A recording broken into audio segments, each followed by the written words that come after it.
Merhaba arkadaşlar, kanalıma hoş geldiniz. Bugünkü videomda sizlerle bıçak ağızları ve bu doğru bıçak ağızları nasıl olmalı ve bileme işlemleri nasıl yapılmalı?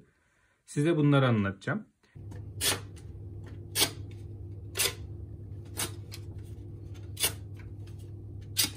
Bıçaklar çelik olarak ikiye ayrılır. Paslanır çelik, paslanmaz çelik. Bu paslanmaz çeliklerin aslında içine karbon oranı arttırılarak yarı paslanır çelikler falan da olduğu söyleniyor. Fakat genelde ikiye ayrılır.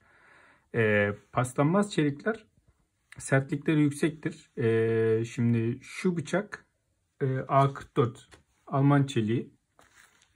Bu 4116 paslanmaz çelik. Bu da N695 paslanmaz çelik. Sadece şu gördüğünüz karbon çeliği ve sanırım bu da yumuşak olduğu için bu da bu da paslanmaz çelik. Karbon çelikleri paslanın diğer çeliklere göre daha keskindir. Fakat bunların paslanmaya karşı dayanımları oldukça düşüktür. Gördüğünüz gibi şuradaki oluşan paslar vesaireler bu tür bıçakların paslanma dirençleri düşüktür. Fakat bunlar daha iyi, daha çabuk keskinlenir. Ile vesaire mutfağınızda ya da masatla bu tür çelikler daha kolay keskinlenir. Bu paslanmaz çeliklerin genelde bulaşık makinesinde mutfakta kullanmamanız gerekiyor. Bulaşık makinesinin içindeki nem uzun süre maruz kaldığı su ve ısıdan dolayı bunlar özelliğini yitirmektedir. O yüzden bu tür çeliklerin bulaşık makinesinde kullanmamanız gerekiyor. Bıçakların ağızlarına gelecek olursak bıçakların ağızları genelde bu şekildedir. Ve şu şekilde bıçak ağızları falan da mevcuttur. Şu benim elimde görmüş olduğunuz şu bıçağın ağzı hemen hemen şuradaki flat denen ağız yapısına sahip. Ya da o ağız yapısından da yani şuraya kadar belli bir açıyla gidip burada daha da sivrilen. Yani biz bu bıçağı, şu bıçağı mesela bilediğimizde bileme yüzeyi sadece şu gördüğünüz ince kısım. Şu bıçağın diğer bıçağın ucunun altı kadar, şu kadar bir alanı bilemeniz gerekiyor. Yani buranın komplesini bilemenize gerek yok. Burası ağız deniyor. Bunlar zımpara ile belli bir açı derecesiyle, yaklaşık 10 dereceyle falan açılan. Mesela bunun üst tarafı 4 milimden başlayıp alt tarafı 0 milime kadar giden bir ağız yapısına sahip. İdeal bir bıçak. Bu gördüğünüz flat gidiyor. Yani burası düz gidiyor. Ve uç tarafında sıfırlanıyor. Ben çok fazla uğraşmamak için gördüğünüz gibi şu körelmiş çakımın ağzını bilemeyi göstereceğim size. Bunları daha çok masatla bilerken şu ağız yapısındaki bıçaklar daha kolay bilenir. Çünkü buraya oturttuğunuzda masatı düz bir şekilde çekebilirsiniz.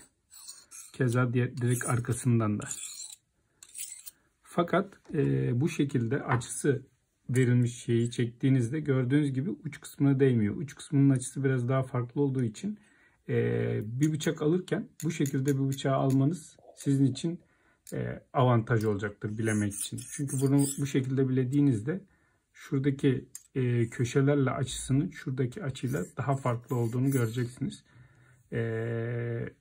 Yani bazı eski bıçak bileyicileri bu tür ağızlardan hoşlanmadığı için bıçağınızı keskinleştirmeye götürdüğünüzde bu ağız yapısını düz hale, yani şu yapıya getirerek size keskinleştirip vermektedir. Bıçak bilemesindeki önemli ikinci unsur da, bunları yanlış koyduk,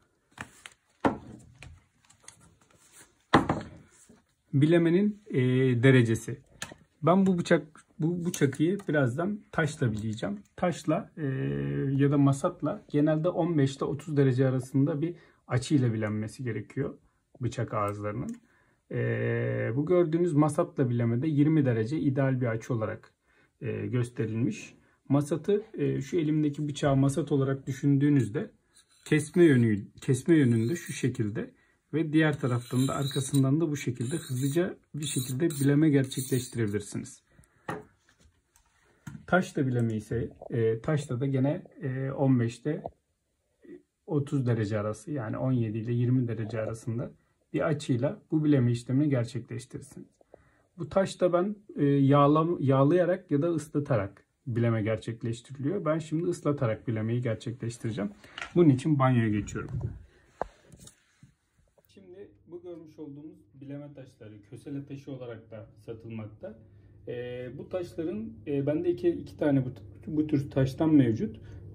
Bıçağı ile bilemek çok uygun bir davranış değildir. Bu şekilde taşlar ya da masat kullanmanızı tavsiye ederim.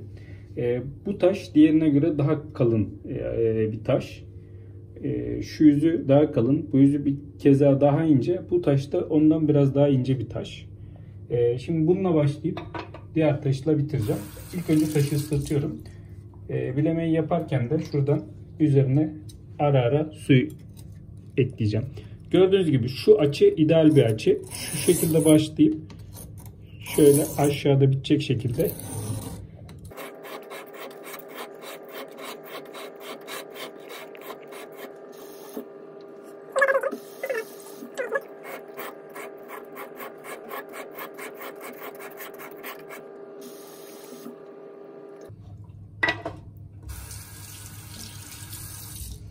bu taşla daha güzel bir iş yapabilirim.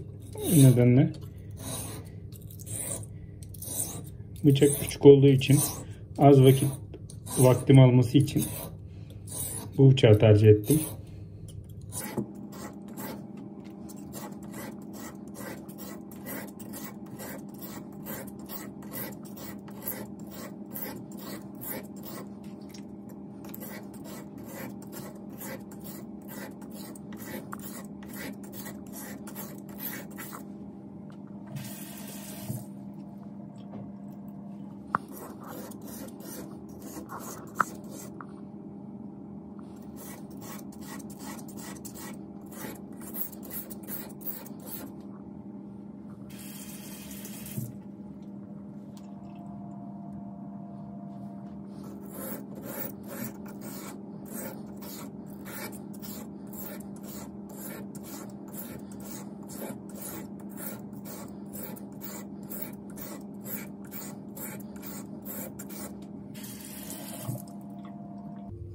Gördüğünüz gibi ucu gayet güzel oldu. Keskinlemeye başladı.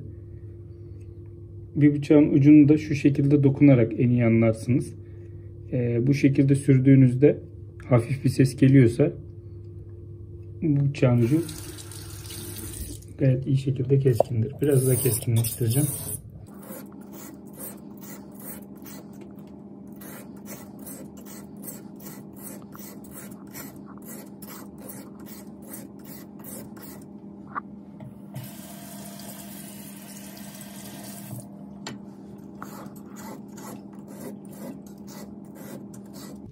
Burası taşın kalın yüzü. Ben direkt diğer kumla başladığım için direkt bu tarafına geçtim. Yani bunun kalın yüzünü gerçekleştirmedim. Diğer taş daha kalın olduğu için direkt bunun ince yüzüyle devam ettim.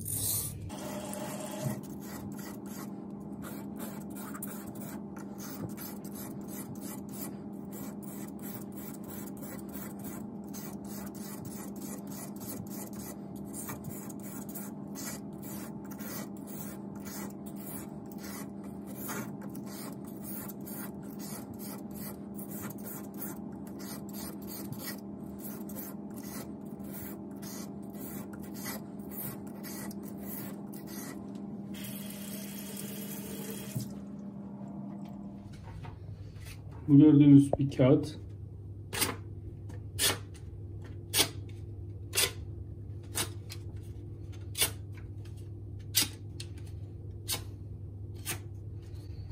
Keza aynı şekilde.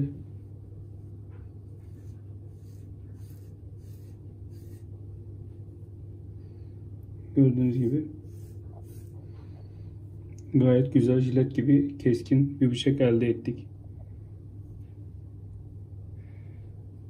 Az önce bahsettiğim gibi bıçakları bilerken kullanmamanızı ve masat ya da bu şekilde satılan taşlardan kullanmanızı tavsiye ediyorum.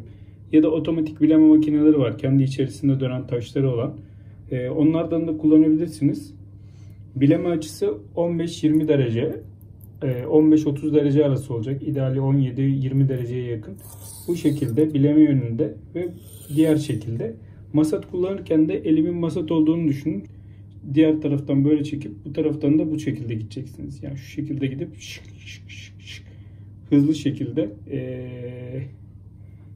kasaplar vesaire bu şekilde hızlı bir şekilde bileme gerçekleştiriyor.